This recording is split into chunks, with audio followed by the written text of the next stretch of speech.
Good afternoon, everybody. My name is Alan Manguson. I'm the Director of Golf at Coral Oaks Golf Course here in the city of Cape Coral. We're going to start off as we would teach a beginner or a newcomer to the game. We can't stress enough how important the fundamentals are in golf. We start off with teaching the word GASP. The acronym stands for grip, aim, stance, and posture.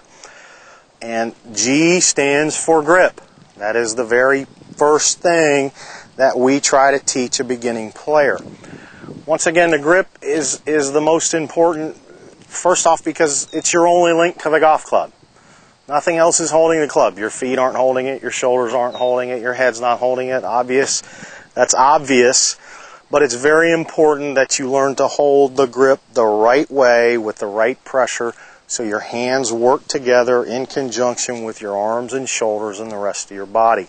We start off and we try to teach people to hold it in your right hand about right at the end of the grip, right at the end of the handle before the shaft at a 45-degree angle.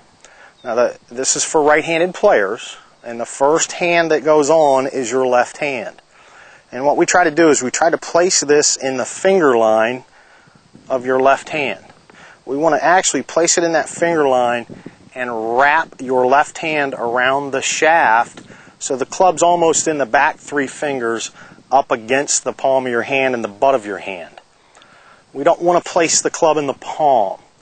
This is incorrect. By placing the club in the palm, you'll see that's not very strong and secure.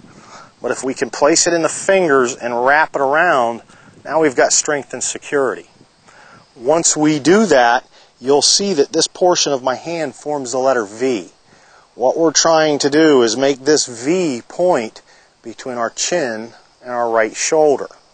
Now that I got my left hand on there, it's nice and secure, you see that? Well, now that I've got my left hand on, I'm going to try to reach up and shake hands with my right hand.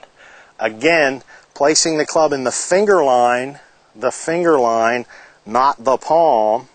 I'm going to shake hands, but I'm going to make sure that this area between these two pads goes over my left thumb. So I'm going to try it. I'm going to shake hands. I'm going to overlap my pinky, and I'll talk about preferences in a minute, and I'm going to put that pad over my left thumb. Boom.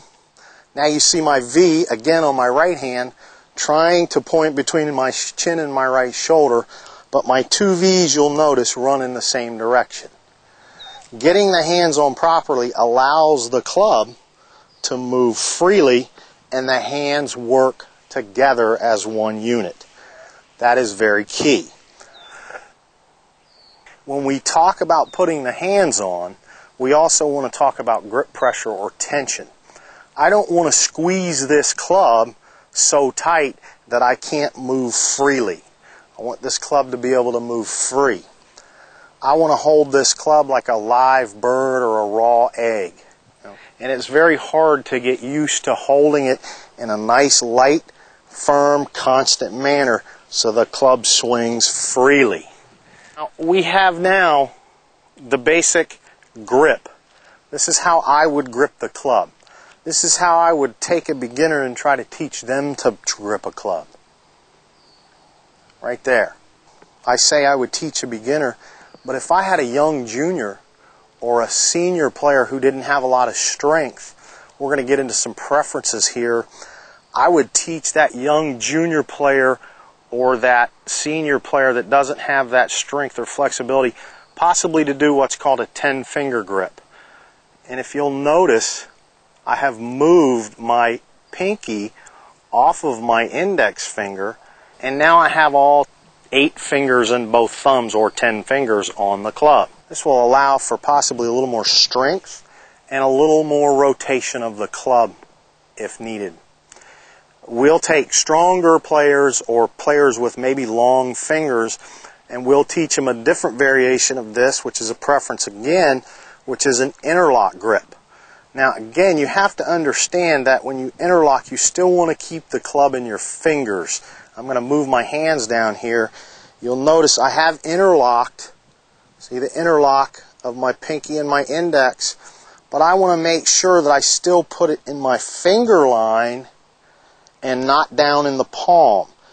Now we're going to talk about hand position on the grip handle itself, which directly relates to the club face position. We will take our hands and move them actually to the right. Now you'll notice that my V is pointed almost directly at my right shoulder, or even almost behind it. I will do the same thing with my right hand. I will move that a little more to the right. Now you'll see my two V's running more towards my right shoulder.